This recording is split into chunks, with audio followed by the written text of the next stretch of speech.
Good morning, folks. This morning we're going to make our tessellation puzzle piece, as I call it, and it's going to help us with our tessellation artwork. We've been talking about MC Escher and his tessellation artwork, and I told you guys we were going to make our own. So here are the supplies that you're going to need. You're going to need your white art paper, of course, for at the end and for the next video as well. You're going to use it, okay? You're going to need a pencil, of course. Good eraser. You're going to need some tape. I prefer Scotch tape. Masking tape works too, but for me it's easier with the Scotch tape. Comes with that handy dandy cutter. You're going to need your ruler and a pair of scissors, just one. And you're also going to need, or it might be more helpful, you can use regular paper for this, but a piece of construction paper or an old manila folder, cardstock, just a little bit thicker to help with your tessellation piece. Or like, for example, our Crunch Berries, or Captain Crunch Berries. We finished that cereal this morning, so I ripped that off the side of the box, okay? So that might be useful. All right, so the first thing that we're going to do is make our puzzle piece. So we're going to start with a 2-inch square, okay? So what I'm going to do, we're going to make something like this, all right? So what I'm going to do is I'm going to start with a straight edge right here where the box was folded would work. I'm practicing. So I'm going to start first with my ruler, and I want to remind you guys, sometimes your ruler starts with a 0 on the end, and sometimes it doesn't. So you got to make sure. Mine doesn't. Mine starts a little bit off to the edge here. So I'm going to make sure when I line this up that I actually use the 0 of my ruler.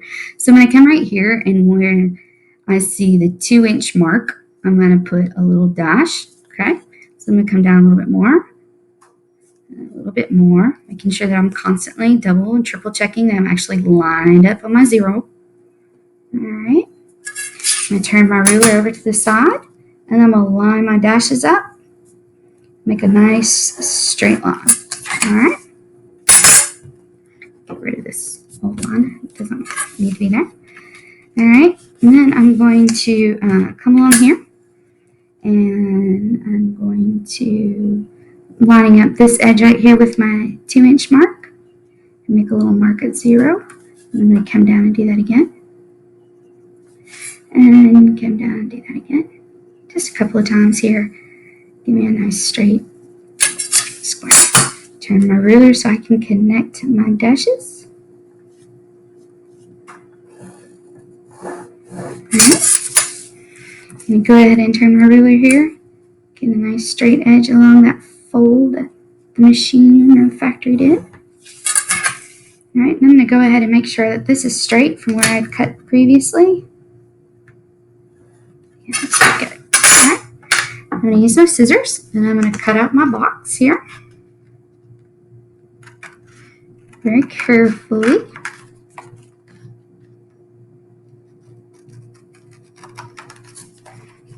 It's a little harder to cut because it's thicker than paper. If you're having a hard time cutting it, then maybe it's too thick to use. Maybe you should just use, plain paper. All right.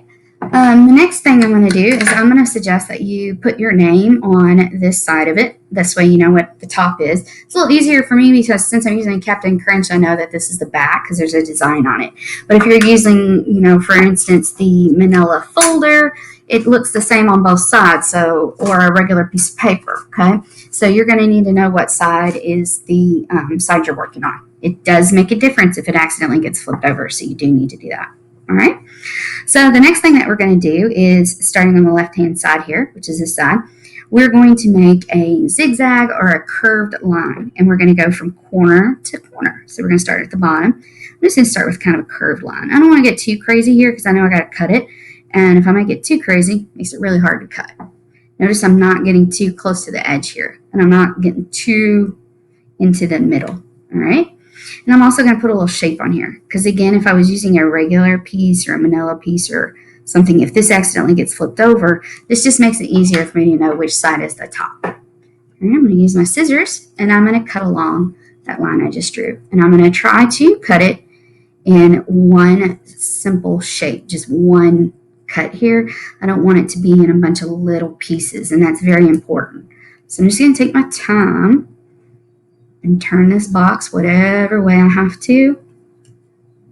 If I get off my line just a little bit, it's okay. It's a little harder to cut because it's thicker. All right. So I have my puzzle piece like this. All right. And again, if I'd accidentally flipped that over and it was the same, if I had tried, it doesn't fit. Okay. That's another reason why I wanted to put that star or shape or dot or something on there so I would know. So this way I know it fits. Okay.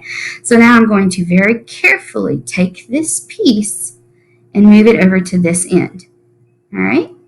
And then I'm going to take my tape and I'm going to tape it to itself.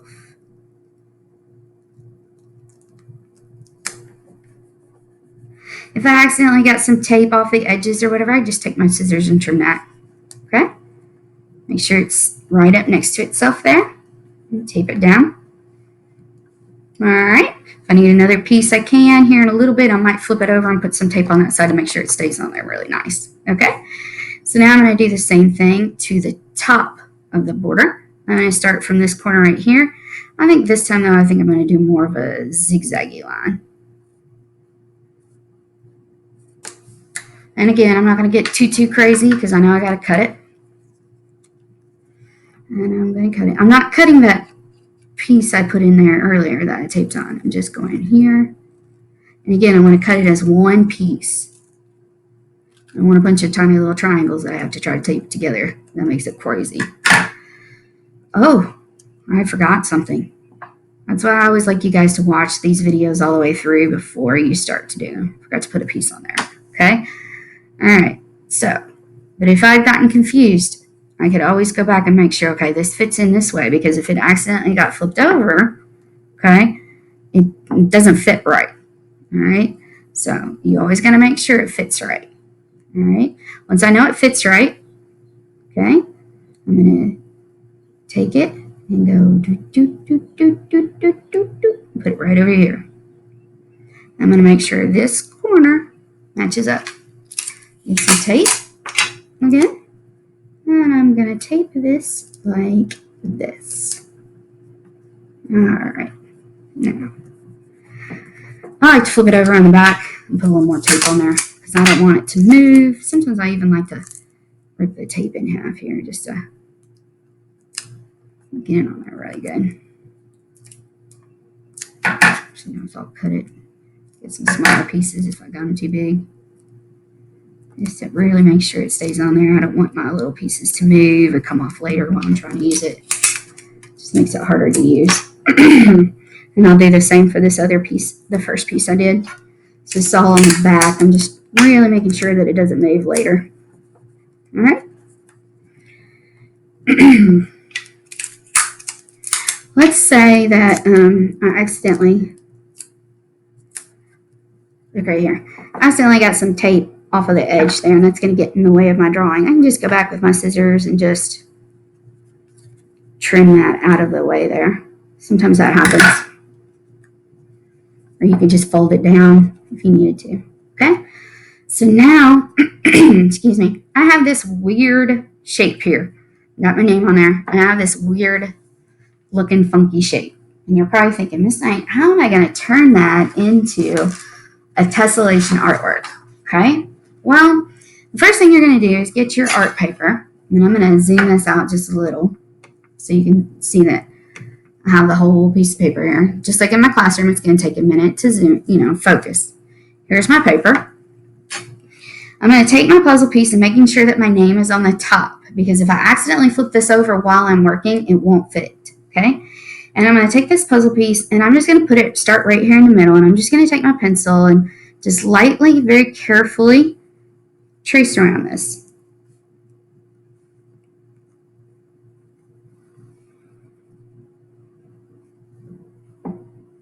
And guys, when you trace, it's easiest if you have your pencil pretty much straight up and down, okay? And yeah, I know sometimes it's hard to get around that hand and that arm that we have. That's why I say do it lightly and kind of trace around there. So if you make a few little mistakes, you can erase it, all right? So I've traced around this. And now what I want you to do before you trace around it again is I really want you to just kind of stare at this for a minute and try to figure out, okay, what could this shape be? You can look at it like this. You can turn your paper over like this. You could turn your paper like this, like this. Okay, like this. Really stare at it for a little while and see if something comes to mind. Does it look like the silhouette of something? Could it be a spaceship? Could it be a stingray? Could it be a witch? Could it be an eggborn? Could it be an alien? It could be lots of things, okay? This is part 1 of the tessellation video, all right? Part 1 was to make the puzzle piece, and I want to stop here because now what I want you to do is to make your puzzle piece, your tessellation piece, all right? And once you make your puzzle piece, you're going to show me that you made that, all right? And then we'll talk about what you're going to do for part 2. In video 2, we'll talk about how you're going to use this piece to continue to make your MC Escher tessellation artwork. Don't forget to share it with me. Take a good photo of this tessellation piece so that I can see that you're following along with me. All right, see you later, guys. Stay well.